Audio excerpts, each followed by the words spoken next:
Hello, Americans. Hello, Patriots. How you doing?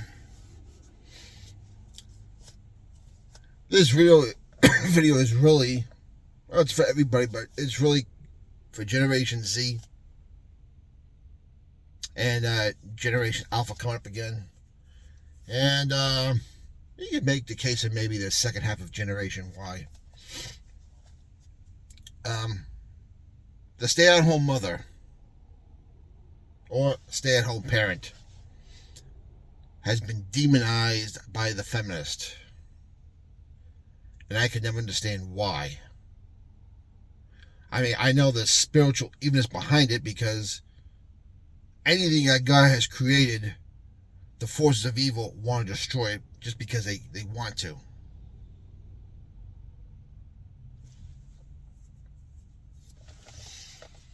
And as I said the other day, I grew up in a house of females. I live in a house of females now. I read their magazines because they order them in the house. So I read them. Plus, I see stuff online. I read and all these women's magazines have ever done is tear down their own. When I was growing up, it was, why should women only be stay-at-home wives? Aren't we better than that? Then they went to the workforce, and then it was, well, why should we just settle for a career? Why can't we have both? So they got both. Then it became, oh my God, all this is too much to handle.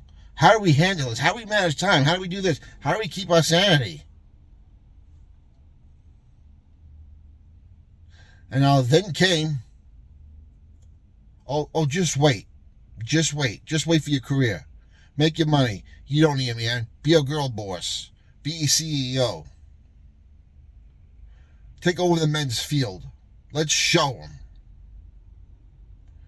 And well, that began to start a bad trend of unrealistic expectations of girls in their 20s. Then the reality of women being on antidepressants in their 30s and doing the old Marissa Tomei, my biological clock is ticking, no guy will approach me. And that's another video, may go see that. And then we get to the women in their 40s,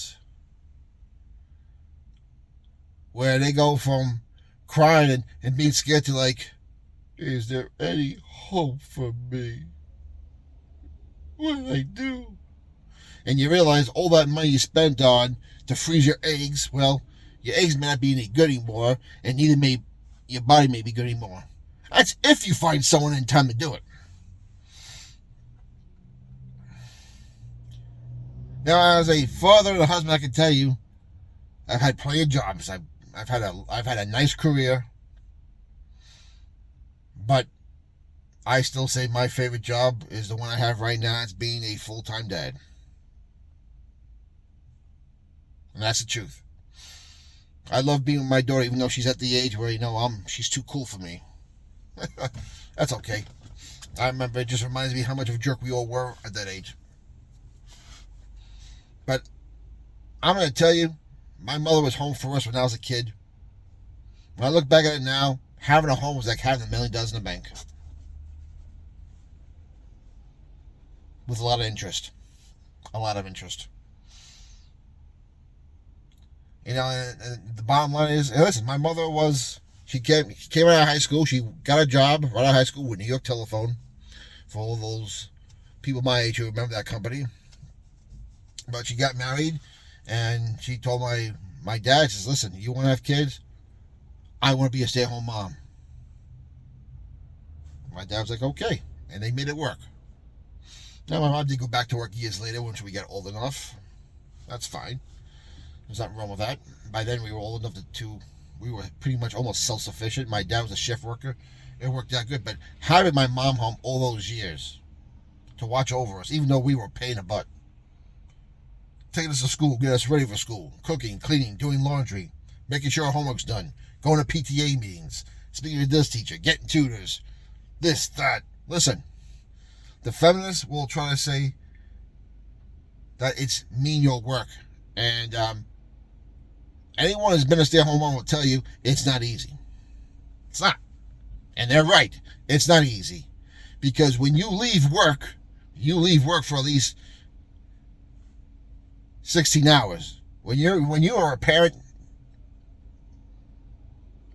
it's full time. It's around the clock. And being a stay-at-home mother or parent is just that. They try to convince you it is low skill manual labor. No, you need a lot of skills. And if you pick up a Bible and read it, it will tell you how to love your husband, how to love your kids, how to raise them up. And it's not easy because if you have multiple children, they all have different personalities. What may work with one will not work with the other, and vice versa.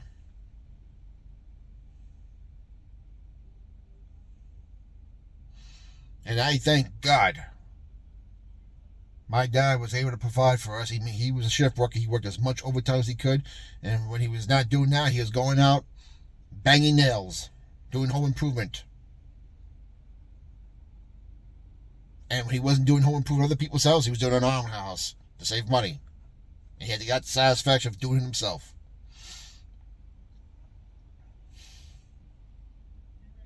I couldn't imagine what life would have been like going from babysitter to babysitter.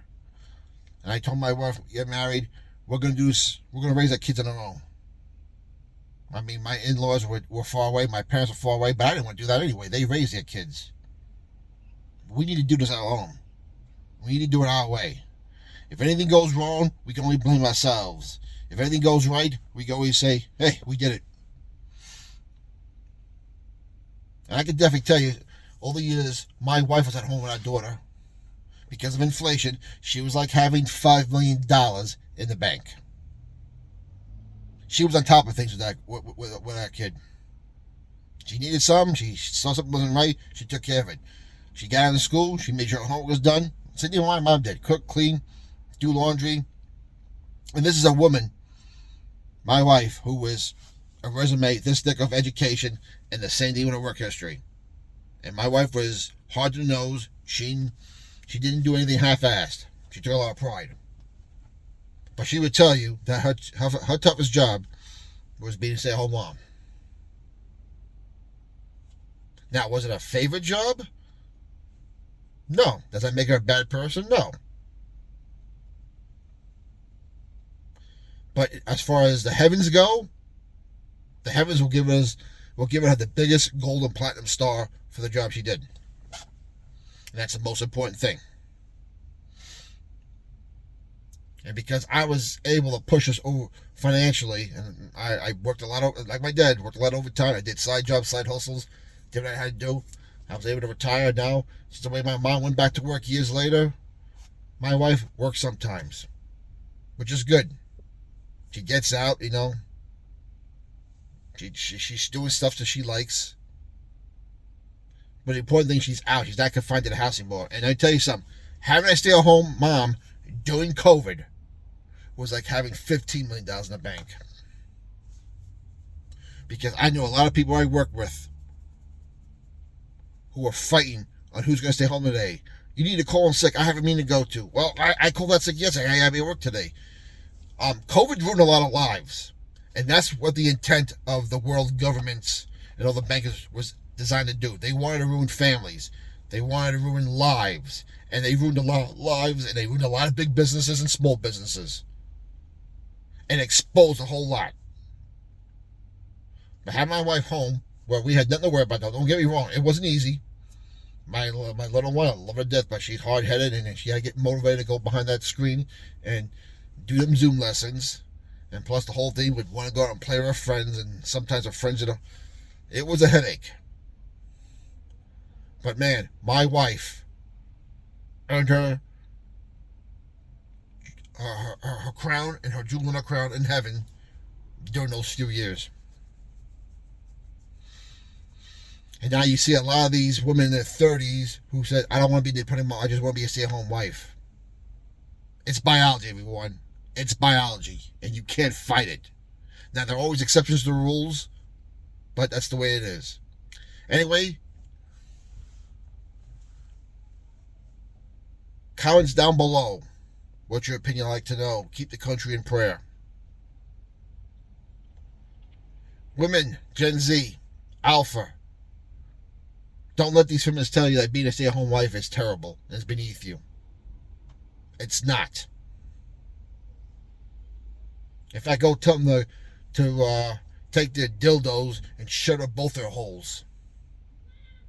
Because all they've done is ruin lives and manipulate women to do stuff they weren't really designed to do or wanted to do. And made false promises. If you get an education, you'll get this type of job. You'll get this. It was all a lie. You don't think so? Go on TikTok. Go on YouTube and look at all those women in their 30s and 40s who are making videos of being depressed, who are lonely, who realize, what did I do? Don't become that. Don't become that person. Anyway, God bless you all, Gen Z, Gen Alpha, I love you all. I'm rooting for you. We need you. I know things are looking bleak right now, but they get better. They always do. I've been through the 70s, I've been through 9/11 and the banking crisis in 2008, and now this. We got through all of them. We'll get through this one. Just remember how to vote in November. And say to yourself, if the guy is so great we have now, why are you making these videos of how miserable and how you don't think you'll ever make it?